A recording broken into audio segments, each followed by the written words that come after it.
ശബരിമല സ്വർണ്ണ കവർച്ച കേസിൽ അന്താരാഷ്ട്ര വിഗ്രഹ കടത്തുണ്ടെന്ന ചെന്നിത്തലയുടെ മൊഴി ശരിവെച്ച് വ്യവസായിയുടെ മൊഴി തട്ടിപ്പ് സംഘത്തിന്റെ വിവരങ്ങൾ SITക്ക് കൈമാറിയതായും വിവരം. 2017-18 കാലഘട്ടത്തിൽ പുരാവസ്തു തട്ടിപ്പ് സംഘം വ്യവസായിയുമായി ബന്ധപ്പെട്ടുവെന്ന വിവരം. ശബരിമലയിലെ സ്വർണത്തെക്കുറിച്ചും വിഗ്രഹക്കടത്ത് സംഘം വ്യവസായിയോട് സംസാരിച്ചിരുന്നു. തൊഴിൽ വിശദമായ അന്വേഷണം ആരംഭിച്ച് SIT 500 കോടി രൂപയുടെ തട്ടിപ്പ് ശബരിമലയിൽ നടന്നുവെന്നാണ് ആരോപണം. വിവരങ്ങൾ MS വീണ നൽകും. വീണ, നേരത്തെ തന്നെ ചെന്നിത്തല ഇതുമായി ബന്ധപ്പെട്ട് മൊഴി നൽകിയിരുന്നു. മാത്രമല്ല ഏതാണ്ട് 500 കോടി രൂപയുടെ വിഗ്രഹ തട്ടിപ്പ് സംഘം ഇതുമായി ബന്ധപ്പെട്ട് നടന്നിട്ടുണ്ടെന്ന് മനസ്സിലാക്കാൻ കഴിയുന്നത്. മറ്റ് വിശദാംശങ്ങൾ പറയും.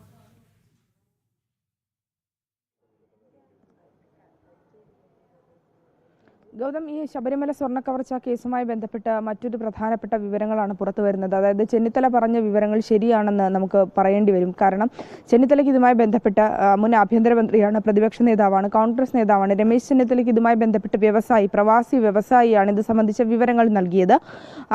ചെന്നിത്തല മൊഴിയിൽ പറഞ്ഞ വ്യവസായിയുടെ വിവരങ്ങളാണ് ഇപ്പോൾ SIT സംഘം ശേഖരിച്ചിരിക്കുന്നത്. ഈ വിവരങ്ങൾ ഫോണിലൂടെയാണ് ചോദിച്ചറിഞ്ഞത്. ഈ വിവരങ്ങളിൽ ഇതുമായി ബന്ധപ്പെട്ടുള്ള ഒരു അന്വേഷണം ഇനി ഉണ്ടാകുമെന്നുള്ളതാണ്. ഈ മൊഴികളിലെ വസ്തുത തിരിച്ചറിയേണ്ടതുണ്ട്. ഇതിൽ പ്രവാസി വ്യവസായി SIT സംഘത്തിന് നൽകിയ മൊഴിയിൽ വിശദമായി പറയുന്നത് 2017-18 കാലഘട്ടങ്ങളിൽ പുരാവസ്തു തട്ടിപ്പ് സംഘം ബന്ധപ്പെട്ടു എന്നും ശബരിമലയിലെ സ്വർണത്തെക്കുറിച്ചുള്ള കൂടുതൽ വിവരങ്ങൾ ചോദിച്ചു എന്നാണ് ഈ ഒരു മൊഴിയിൽ പറയുന്നത്.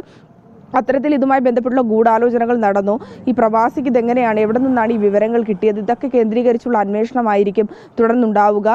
ഇത്തരത്തിലുള്ള അന്വേഷണത്തിലേക്കാണ് അന്വേഷണ സംഘത്തിലെ ഒരു വിഭാഗം ഉദ്യോഗസ്ഥരെ ഇപ്പോൾ നിയോഗിച്ചിരിക്കുന്നതെന്നാണ് നമുക്ക് മനസ്സിലാക്കാൻ സാധിക്കുന്നത്. മറുഭാഗത്ത് കേസുമായി ബന്ധപ്പെട്ട് PS പ്രശാന്തിന്റെ മൊഴിയെടുക്കുവാനും ഒപ്പം തന്നെ അതുമായി ബന്ധപ്പെട്ടുള്ള നടപടിക്രമങ്ങളും SIT സംഘം ആരംഭിച്ചിട്ടുണ്ട്. ഗൗതം. ഓക്കെ വീണ, എന്തായാലും ശബരിമല സ്വർണ്ണ കവർച്ചയുമായി ബന്ധപ്പെട്ട് ഈ അന്താരാഷ്ട്ര വിഗ്രഹ കടത്ത് സംഘത്തിന് ബന്ധമുണ്ട് എന്ന ആരോപണം ആദ്യഘട്ടത്തിൽ തന്നെ ഉയരുന്നതാണ്. ഇപ്പോൾ സ്പെഷ്യൽ ഇൻവെസ്റ്റിഗേഷൻ ടീമും ഏതാണ്ടത് ശരിവെക്കുകയാണ്. ഒരു വ്യവസായിയാണ് ആദ്യം ഇക്കാര്യം പറയുന്നത്. 500 കോടി രൂപയുടെ തട്ടിപ്പ് നടന്നു.